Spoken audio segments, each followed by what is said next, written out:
Welcome everyone. I am Trisha Helton here, your consultant for the party, and I'm so happy you decided to join in and learn more about cooking with fresh ingredients. And that's actually what our theme for the party is all about, is cooking 101 using fresh ingredients with really simple ingredients. And the one that you're going to see tonight is garlic, and you're going to hear my backstory on garlic as well, because it was actually my very first fresh ingredient that I started cooking with back when I first got married. Okay, so every night we're going to have a different recipe that we're doing. Tonight's recipe is going to be our roasted potato wedges with rosemary.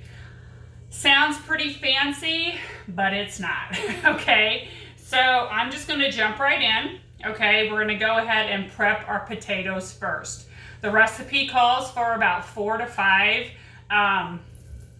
potatoes. I only have 3, and it's just me and my daughter tonight, so it's just going to be kind of a smaller portion, but you're going to cook it the exact same way. Okay, so I just went ahead and I cleaned all my potatoes. Now I want to go ahead and wedge them. You can definitely do this with a knife, or you can use this cool gadget we have. It's called a crinkle cutter. Okay, it's got these really nice edges on here and a blade that you can cut.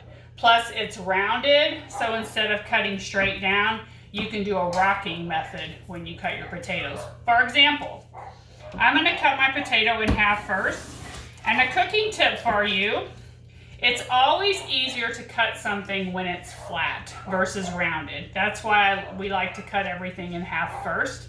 And then we're just going to make some wedges. So using the crinkle cutter, I'm just going to rock forward like this and cut wedges. Of course, there's no right or wrong way to do it.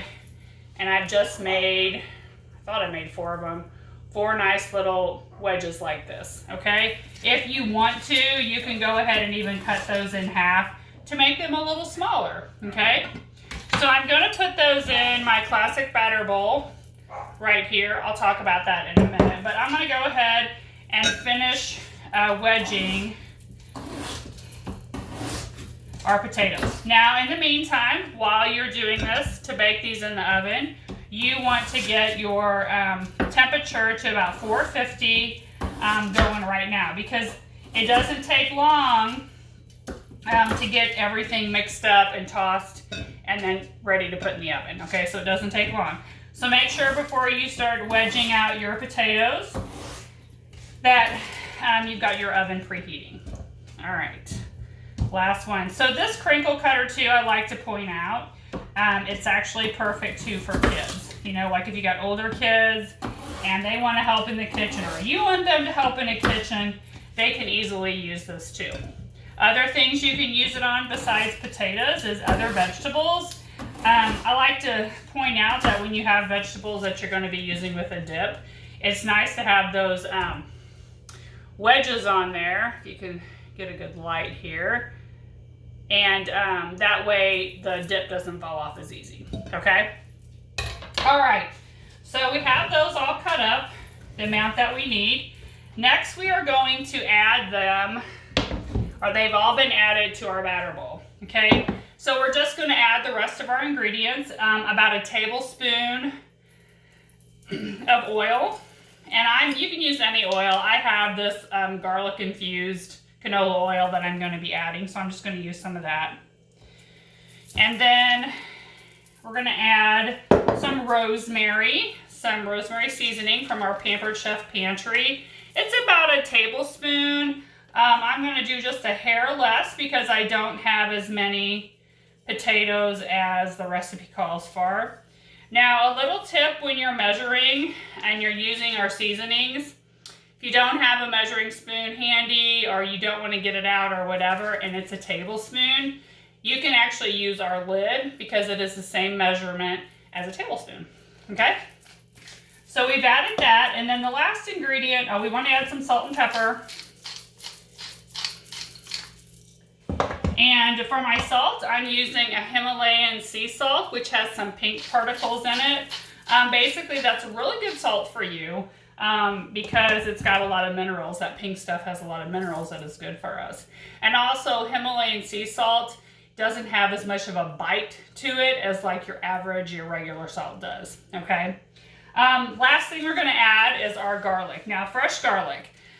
So back in the day, before I started using fresh garlic, I did use garlic salt, garlic powder, all that.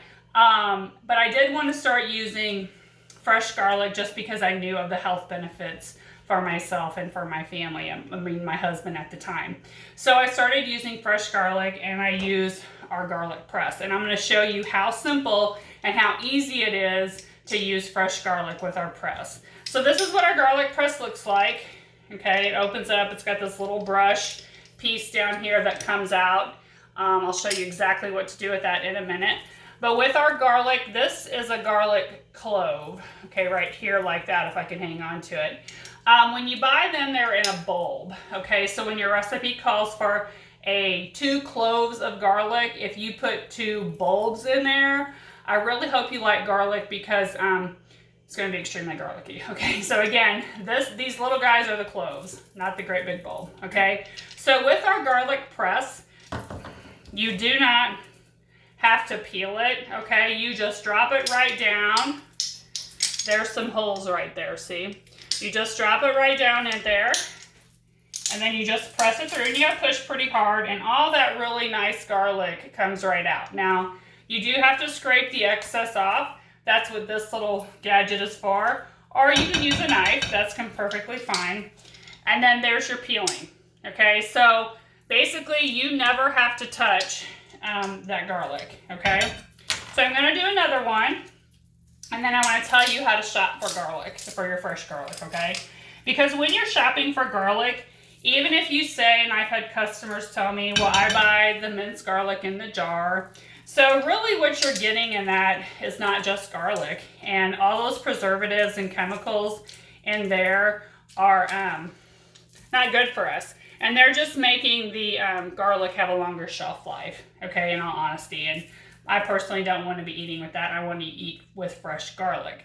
So last but not least, before I tell you how to shop for fresh garlic, is I wish that I could tell you that these holes just magically clean themselves out. That's what the brush end is for the garlic press. You just push it right through there, and it's going to release and loosen up any garlic that was left in those little holes. Then you just put the little brush back, and you can pop it right in the dishwasher. Okay, so it is so simple and so easy to use fresh garlic. So when you're shopping for fresh garlic, a couple tips. The bulbs, you want them to be nice and tight. All the cloves are not like spreading out or anything like that. They're also not rooting up and growing some little roots, okay? When the garlic is nice and tight like that, it's at its peak and it's gonna be the best tasting, etc. When it's starting to sprout out and spread apart, it's gonna be bitter and just not, the taste will not be as good as if it was nice and tight like that. And then when you store it, I just put mine in a little glass bowl, and I actually put it in my cabinet. You don't want to set it out. It actually lasts longer when in a nice dark little place. You don't have to put it in the refrigerator, just keep it right in your cabinet. And if any Aldi shoppers out there, out of all the places I've ever picked up fresh garlic, my #1 place is Aldi's with the garlic that they have. It's amazing. So anyway, just a tip for that. Okay, so let's get our potatoes going. We're gonna just toss them a little bit in the oil and the garlic, the salt and pepper, and the rosemary seasoning. Okay, and our oven's going. It's set at 450. And then we are going to transfer this right after we've tossed it. We are going to move it to one of our stoneware baking pieces. And if you're not familiar with our stoneware, it can be used in the oven and the microwave. There's no prepping to it. It is made in the USA, and this is made out of clay. And one of the benefits of our stoneware is when you use it in your oven, well, or your microwave too, is that when it hits a certain temperature, like 400 degrees, it stops heating up at that temperature. So that's why nothing burns on our stoneware, okay? And if you're cooking on metal, and I cook on metal too sometimes, metal keeps getting hotter and hotter and hotter. So that is why the chances of things burning on metal are way, way higher compared to anything ever doing that on stoneware. You don't have to prep anything for it. You don't have to oil it. You don't have to do anything. It's super easy cleanup, and it's a very even cook. So you don't have certain parts of it cooking differently than others, okay? But again, oven or your microwave. If your microwave is big enough, you can put the piece of stoneware in it. And obviously we have all kinds of shapes and sizes of our stoneware. Okay, so this guy, I'm just gonna go ahead and transfer our potato mixture, get all my goodies in there, my seasonings. Okay. So right there like that. Oops. So that's what it looks like. And we're gonna put it in the oven for about 40 to 45 minutes. Halfway through, you do want to go ahead and take it out and give it a little stir, okay? Couple tips too, if you're running a little short on time, something else you can do to speed up the process in the oven is actually you can microwave your potatoes just for a few, 5-6 minutes or whatever. Then you will not have to bake them as long in the oven, okay? So I believe that is everything for our roasted rosemary potatoes, our potato wedges. When they are finished and out, I will definitely show you the picture of what they look like, and I will definitely enjoy eating them. So tune in for our next recipe, which is going to be our salad and our homemade vinaigrette dressing. All right, thanks you guys. I hope you enjoy it. See ya.